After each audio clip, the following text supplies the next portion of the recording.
Hello दोस्तों, नमस्कार। मैं आप लोगों का हार्दिक अभिनंदन करता हूं अपने trader by stock market YouTube channel में। चलिए शुरू करते हैं। तो जैसा कि आप देख रहे हैं कि मार्केट में 3 बजे हम लोगों ने जिस चीज़ पे चर्चा किया था और आपको गंभीरता को मैंने उस समय बताया कि ये गंभीरता है ना? और मैंने साफ लिखा, ट्रेंड को तो नो डाउट नेगेटिव था। इंडेक्स में डीआईएस भी लिखा कि स्मॉल सेलिंग किया है। कैश में मतलब मैंने बोला कि एफआईएस जो है वो खरीदारी जो है मतलब न्यूट्रल मैंने बोला, यही चीज़ बताया। और इंडेक्स में ही बोला कैश मतलब थोड़ा बाइंग है। तो चलिए, डीआईएस का स्मॉल सेलिंग भी लिखा। आइए देखते हैं हुआ क्या है फाइनली, और क्या आज फिर गड़बड़ हुआ है उसको भी बताएंगे। बाकी आप समझदार हैं तो थोड़ा सा हिंट्स, जब तक डाटा नहीं देखे थे ना, थोड़ा सा मन में वो था। अब कोई नहीं है, अब बिल्कुल मन शांत है और बिल्कुल अपने अनुसार मार्केट है, तो दिक्कत नहीं है। देखिए कभी कल क्या होता है, हम लोग मार्केट के साथ चलते रहते हैं। अरे जानवर के साथ भी चलिएगा ना तो जानवर का भी मुंह आपको पता चल जाता है, ये तो मार्केट है। बच्चे के साथ चलिएगा तो बच्चे का मुंह पता चल जाता है, ये तो मार्केट है। जब आप कंटिन्यू किसी के साथ रहिएगा ना तो वो स्वाभाविक तौर से उसका मूवमेंट, उसका हरकत आपको पता चल जाएगा। नहीं तो फिर फायदा क्या है इंसान होने का, फिर तो रोबोट हो जाइए। तो यहां आप देखिए कि आज 8,331 करोड़, भाई साहब 8,331 करोड़ का बिग वाली किया है। तो आप बोलोगे सर तो फिर फायदा क्या हुआ आज की खरीदारी और इसको लेके? बात सही है। डीआईएस आज देखिए थोड़ा कम खरीदे हैं क्योंकि पहला दिन था। डीआईएस को भी समझ में नहीं आ रहा था कि यार आज क्या हुआ एफआईएस, तो आज क्यों बिकवाली आई। ये बात है कि आज बिकवाली क्यों आई, तो इसका सबसे बड़ा कारण है, सब कुछ ठीक होने के बावजूद भी आज बिकवाली क्यों आई। उसका कारण ये है कि आज थोड़ा सा करेंसी मार्केट बंद था, शायद हॉलीडे था ना, ऐसे कुछ था। तो चलो ठीक है, बंद था चाहे जो भी, आज 1 अप्रैल है तो आज कई जगह बैंक में भी आफ्टरनून में बंद रहा था। तो उसका भी मतलब एफआईएस को लगा कि भाई ये और टूटेंगे, इस कारण से बेच दिए होंगे। बस ये मतलब एक तरह से वही बात हुई। देखिए 93.09, तो अभी तो ये तो ठीक है चल रहा है। तो जो था सुबह में एक ही लेवल में फंसा हुआ था पूरा दिन, और एफआईएस ने बेच दिया। एफआईएस को लगा कि भाई ये मजबूत नहीं, ये कमज़ोर होंगे, तो यही मतलब उसमें बेच दिया। दूसरा, एफआईएस को इंडिया से ज़्यादा अपॉर्चुनिटी साउथ मतलब दूसरे जगह दिख रहा है, जापान में भी दिख रहा है, साउथ कोरिया में दिख रहा है, तो ये सब जगह ज़्यादा दिख रहा है क्योंकि वहाँ ज़्यादा भाग रहा है मार्केट, तो इसीलिए उस जगह ज़्यादा दिख रहा है। तो कोई बात नहीं, होता है भाई, जिसको जहाँ पैसा ज़्यादा बनता है उस जगह उसका जाना स्वाभाविक है, तो इसलिए वहाँ भी मतलब बेच के निकल लिए। तो ये चीज़ तो कैश में रहा। तो उम्मीद से थोड़ा ज़्यादा बेच दिए, मतलब इतना नहीं बेचना चाहिए, 5,000 करोड़ तक बेचते तो ठीक था, थोड़ा ज़्यादा बिकवाली हो गया। चलो कोई नहीं, होता है। अब आते हैं इंडेक्स में। इंडेक्स और ये डाटा देखिए, यहाँ पर ही आप देखिएगा कि एफआईएस ने 8331 का बेचा है, डीआईएस ने खरीदा है। इंडेक्स फ्यूचर में भी 78.49 का बेचा है, और यहाँ भी ये है, लेकिन स्टॉक फ्यूचर में खरीदारी किया है। तो मतलब कुल मिला के 5,000 करोड़ के आसपास का ही बिकवाली निकल के सामने आएगा, है ना, मोटा मोटी। तो यहाँ क्या है, ये डाटा सही है? तो मेरे हिसाब से ये डाटा में कुछ झोल झाल है, ठीक है। तो आइए हम डिस्कस करते हैं और आपके सामने रखने का प्रयत्न करते हैं, ठीक है। तो ये रहा एफआईएस इंडेक्स फ्यूचर का डाटा, ठीक है, फ्यूचर का डाटा है। एफआईएस आज क्या किया, तो यहाँ दिख रहा है कि एफआईएस आज बिकवाली किया है, लेकिन लेकिन लेकिन ग्राउंड में कहानी कुछ और है, और एफआईएस ने इतना का माइनस जो दिख रहा है कि 78 करोड़ का बिकवाली, ये गलत है, ये खरीदारी है। अब इसका असर क्या होगा आप समझ सकते हैं। सेंटीमेंट बहुत बनाया गया, लेकिन यहाँ खरीदारी है, यहाँ ये गलत है। क्लियर है? नहीं तो बाकी तो हम लोग अभी निकाले हैं फ्यूचर से, तो आप भी निकाल दीजिए, चाहे मैं निकाल के दिखा देता हूँ, जिससे क्या है कि तसल्ली हो जाएगी। डीआईएस आज 1.30% का बिकवाली भी कर दिया, तो ये तो स्वाभाविक था भाई, थोड़ा बिकवाली करेगा 1-8%। अभी 84.88% पे है, तो ठीक है। पब्लिक, तो ये तो भाई आज क्लाइंट जो भी थे, आज इन्होंने भी अच्छी खरीदारी, बोला जा सकता है 3% के आसपास। और प्रो तो आज खरीदारी किए हैं, प्रो का छोड़िए, बाकी डीआईएस का ही बिकवाली किया है, तो जेन्युइन था। पब्लिक ने भी खरीदारी किया, ठीक है। एफआईएस ने भी खरीदारी किया, लेकिन यहाँ बिकवाली दिख रहा है।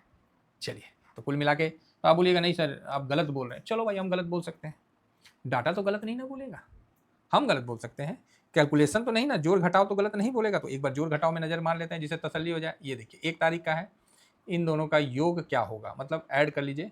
तो मैंने इसको ऐड कर लिया, ठीक है।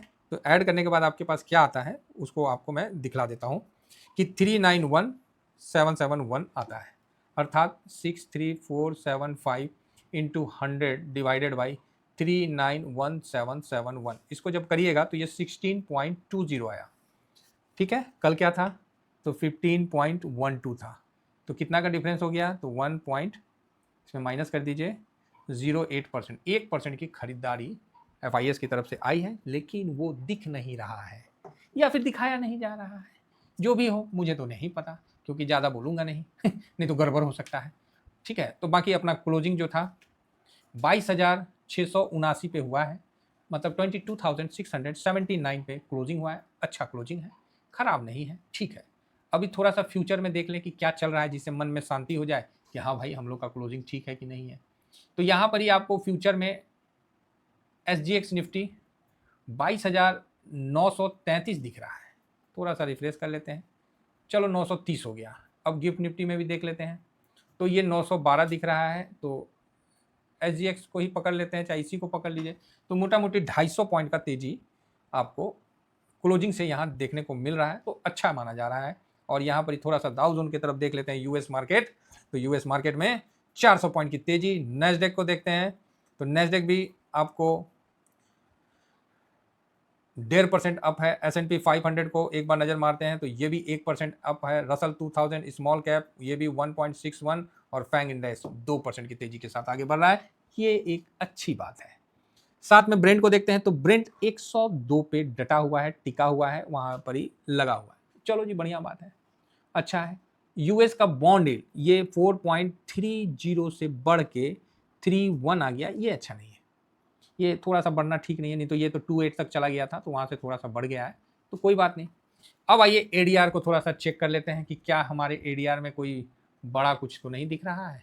कल तो बड़ा अच्छा दिखा था एडीआर। आज देखते हैं तो इन्फोसिस में 0.5% की गिरावट है। HDFC बैंक में 0.82% की खरीदारी है। बाकी ICICI और डॉक्टर रेड्डी तो पीटा पटाया है। तो कुल मिला के ओके ओके चल रहा है ना। रिलायंस में 2% का है, लेकिन वॉल्यूम नहीं है, तो ओके ओके है। अभी चलने दीजिए। अब सुबह में जब तक ट्रम्प साहब आके कुछ प्रवचन नहीं देंगे, क्या बोलेंगे नहीं बोलेंगे, उसके बाद ही ये क्लियर होगा कि क्या होने वाला है क्या नहीं होने वाला है। बाकी डोनाल्ड ट्रम्प जो हैं उनका स्टेटमेंट घड़ी घड़ी बदलते रहता है। अब हम लोग क्या बोल सकते हैं, समझ रहे ना। उनकी स्टेटमेंट को तो भैया राम राम बोलने में भी खतरनाक लगता है कि पता नहीं क्या कर देंगे। डॉलर इंडेक्स ऊपर से नीचे की तरफ लुढ़का है। ये भी बड़ी अच्छी बात है कि अगर डोनाल्ड ट्रम्प हार्मोज को छोड़ देते हैं तो ईरान वहाँ से टैक्स लेगा। इसका संसद में बिल पास हो गया है, वहाँ से टोल कलेक्ट करेगा और वो टोल जो है वो युआन में करेगा। तो ये भी थोड़ा सा समझने वाला बात है। चाइना के तो 10 उंगली घी में, चाइना ने काफ़ी अच्छा मतलब गेम खेला है इस जगह। फिलहाल आइए सिल्वर पर, तो सिल्वर में तेज़ी नहीं है, लेकिन लेकिन लेकिन नॉर्मल है। गोल्ड में एक ज़बरदस्त तेज़ी और 4800 का लेवल को क्रॉस करता हुआ ये एक ताज्जुब इवेंट है, बहुत सुंदर। देखिए अब आप बोलोगे सर हम लोग को गोल्ड में और सिल्वर में आप ट्रेड मतलब हम लोग नहीं कर रहे हैं, कहीं हमसे छूटा।